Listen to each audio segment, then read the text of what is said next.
বন্দে পুরুষোত্তমাম। জয়গুরু। পরম প্রেমময় শ্রী শ্রী ঠাকুর অনুকূলচন্দ্রের আলোচনা প্রসঙ্গে প্রথম খণ্ড গ্রন্থ থেকে পাঠ। 25শে আশ্বিন 1346 বৃহস্পতিবার, ইংরেজি 12-10-1939। জাতিস্বরদের খবর নিয়ে শ্রদ্ধেয় সুশীলদা বসু আজ আশ্রমে ফিরে এসেছেন। সুশীলদা শ্রী শ্রী ঠাকুরের কাছে সব ঘটনা বিস্তারিত বলছেন। সব ঘটনা শুনে ঠাকুর যেন আহ্লাদে আটখানা হয়ে পড়ছেন। কথায় কথায় সুশীলদা বললেন, দুজন জাতিস্বরের কোষ্ঠী দেখলাম। তারা যে দশায় মারা গেছে ঠিক সেই দশাতেই জন্মগ্রহণ করেছে। শ্রী শ্রী ঠাকুর ও গোপালদা মুখোপাধ্যায় উল্লাস সহকারে বললেন, তাই নাকি?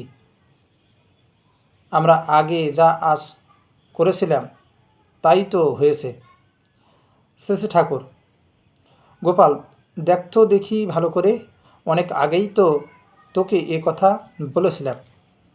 শ্রী শ্রী ঠাকুর বলতে লাগলেন, সবই তো হলো, কিন্তু আদত কথা তো বোঝা গেল না। কেমন করে এটা সম্ভব হয় সেইটাই তো কথা।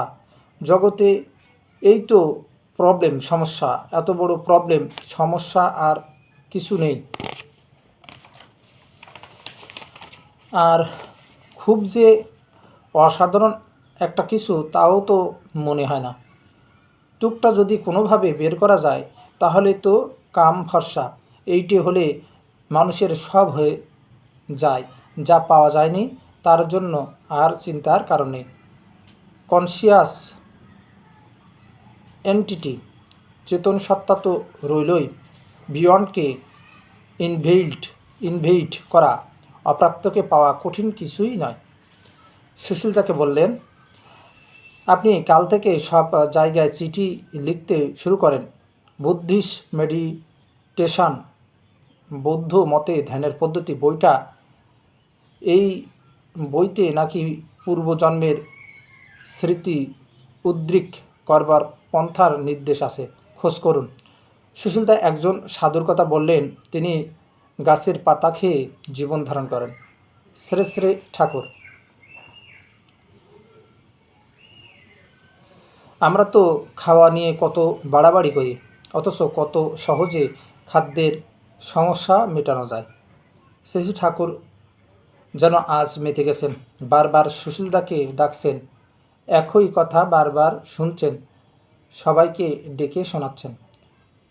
সন্ধ্যাবেলায় সুশীলদা পাপ্পাজির মৃত্যুর পর নরদেহে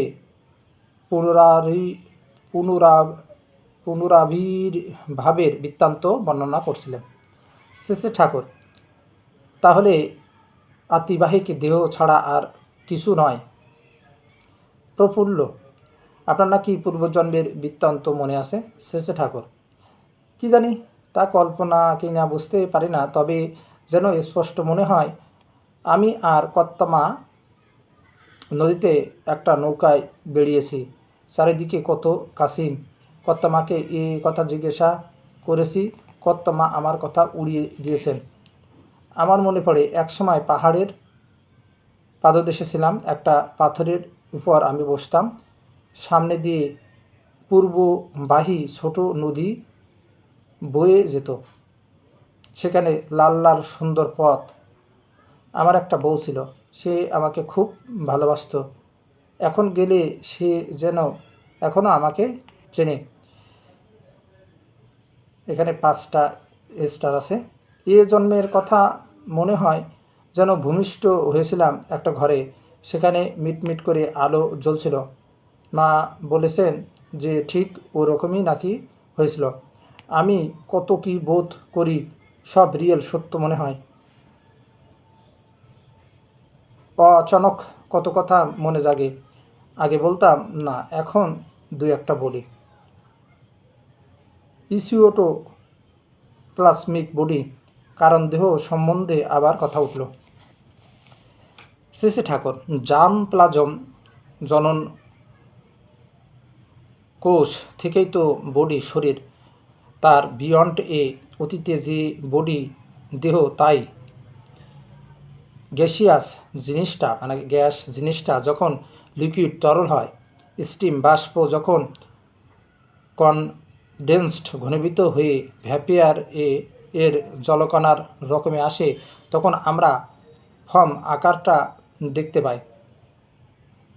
ইকুইটোপ্লাজম বডি, কারণ দেহটাও তাই খুব ফিনি ম্যাটার এর সূক্ষ্ম পদার্থের কম্পোজিশন সংমিশ্রণ ছাড়া আর কিছু নয়। প্রফুল্ল। শ্রী শ্রী ঠাকুর রামকৃষ্ণ দেবের মৃত্যুর পর স্বামীজি তো তাকে বহুবার দেখেছেন। শ্রী শ্রী ঠাকুর স্বামীজি হয়তো দেখতে পারেন, কি আর একজন হয়তো দেখতে পারে, কিন্তু এনভায়রনমেন্ট এর পরিবেশের সকলে যদি স্বাভাবিকভাবে না দেখতে পারে, তাহলে কি হলো? আমার রকমটাই এইরকম, যে কনক্রিট বাস্তব না হলে আমার কিছু ভালো লাগে না। যদি কোনো ইনস্ট্রুমেন্ট যন্ত্র এর মধ্য দিয়ে কিংবা অন্য কোনোভাবে এনভায়রনমেন্ট এর পারিপার্শ্বিকের সকলে মিলে বোধ করতে না পারি, তাহলে খুশি হই না।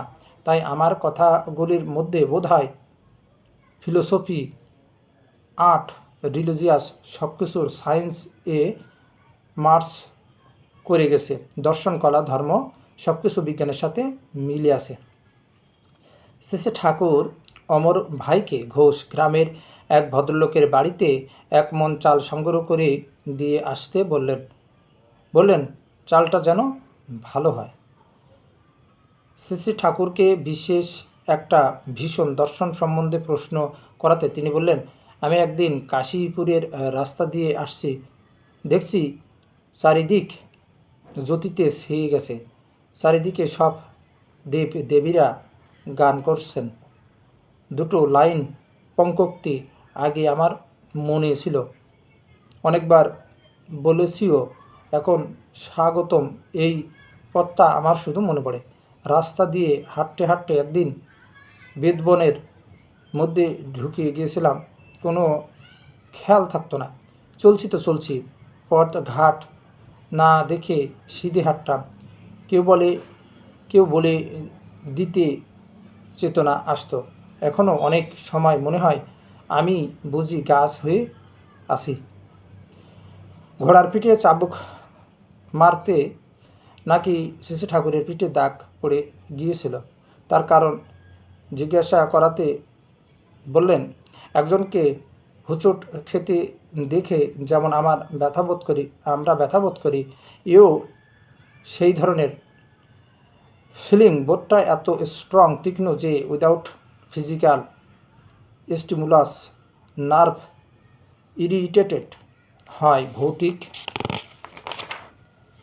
উত্তেজনা ছাড়াও স্নায়ু উত্তেজিত হয়।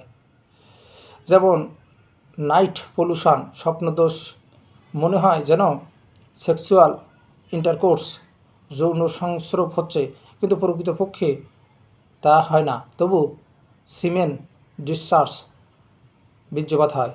যারা খুব ভালোভাবে সুস্থানি পালন করেন, তারা যদি সুস্থানির ফুল দিয়ে কবজ করে দেন, নাকি খুব ফলপ্রদ হয়। শ্রী ঠাকুর এই সম্পর্কে বললেন, বোধহয় একটা ভাইটাল পুশ, জীবনীয় উদ্দীপনা দিতে পারে তারা। জয় গুরু।